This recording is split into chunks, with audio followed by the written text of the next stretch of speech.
आज का थंबनेल देख के आपको आइडिया हो गया होगा कि आज हम शॉर्ट टर्म प्लान के बारे में बात करने वाले हैं, जो है मिनिमम 5 साल के लिए, और रिटर्न्स भी मैंने आपके स्क्रीन पे दे दी हैं। ये प्लान 2 मार्च 2000 में कि इसके अंदर इतनी अच्छी रिटर्न्स कैसे मिलती है। ये एक SIP प्लान है जिसको हम नाम देंगे SIIP।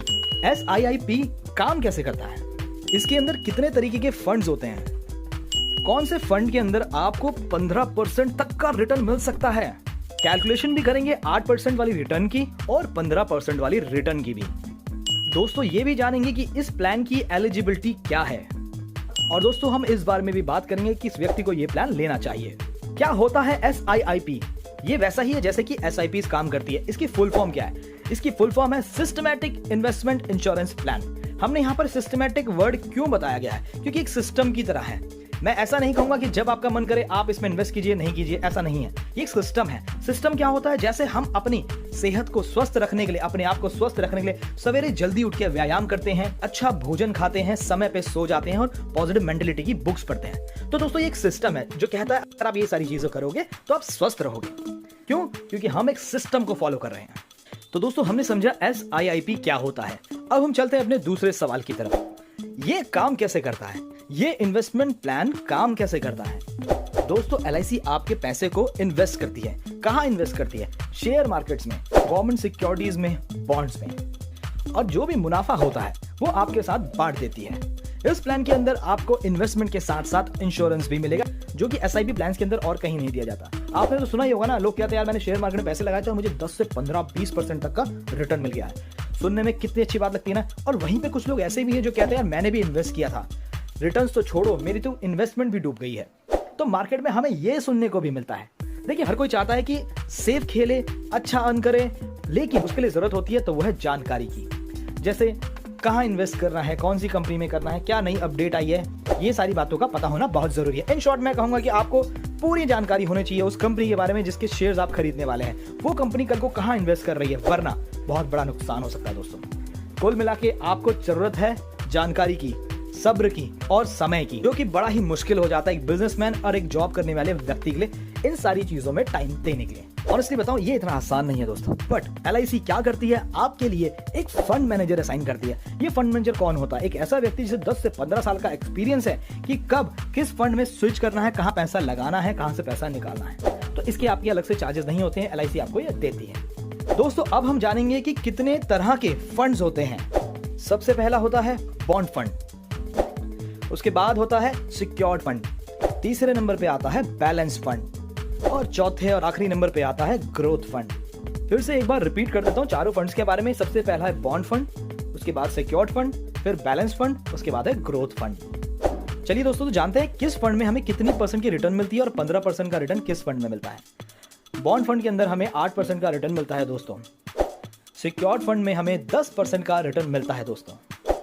बैलेंस फंड जो कि तीसरा फंड है, इसके अंदर हमें 12% का रिटर्न मिलता है दोस्तों। ग्रोथ फंड के अंदर हमको 15% का रिटर्न मिलता है दोस्तों। जैसा कि हमने बताया था, हम कैलकुलेशन भी करके दिखाएंगे 8% और 15% वाली रिटर्न्स की। तो दोस्तों अपनी कैलकुलेशन स्टार्ट करते हैं 8% वाली रिटर्न के साथ में, जिसमें हम बात करेंगे बॉन्ड फंड के बारे में। तो दोस्तों आपकी स्क्रीन पे जो कैलकुलेशन है इसको बड़े ध्यान से समझने की जरूरत है। दोस्तों यहाँ पर हम देखेंगे कि हमने टोटल पैसा इस प्लान के अंदर जो जमा करना है वो है 10 लाख रुपए का, और जो रिटर्न हमको मिलती है वो तकरीबन मिलती है 28 लाख रुपए की।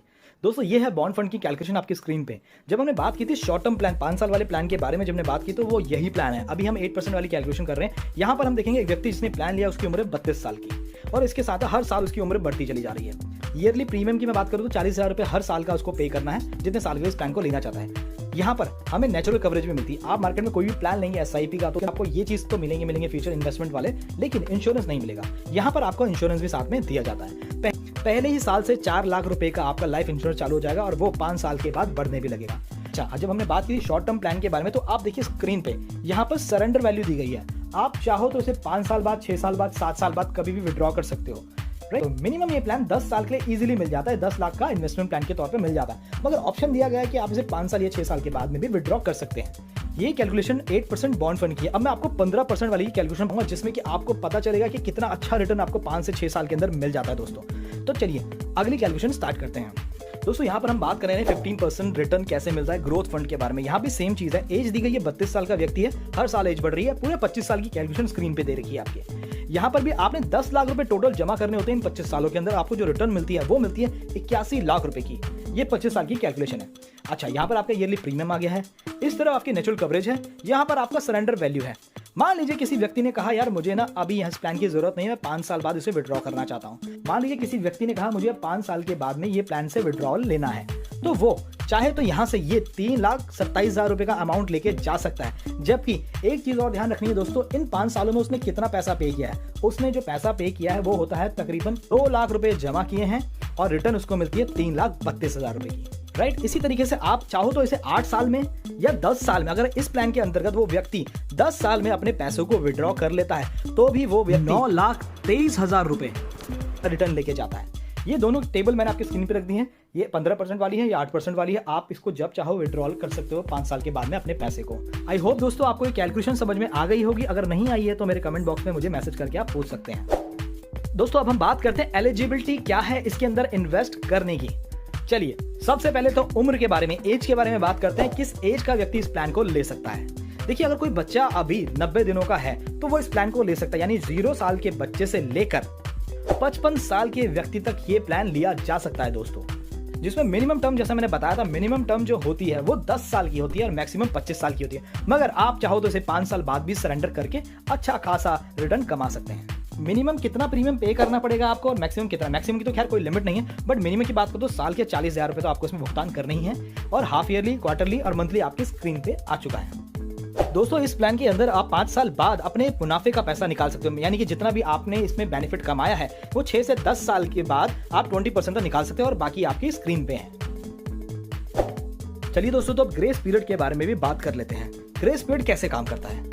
अगर आपने मंथली मोड चूज किया है अपनी पॉलिसी के अंदर, तो आपको जानना जरूरी है कि आपका ग्रेस पीरियड जो है वो 15 दिनों के लिए है सिर्फ। और अगर आपने क्वार्टरली, हाफ ईयरली और ईयरली मोड चूज किया है तो 30 दिन का आपको ग्रेस पीरियड मिलता है।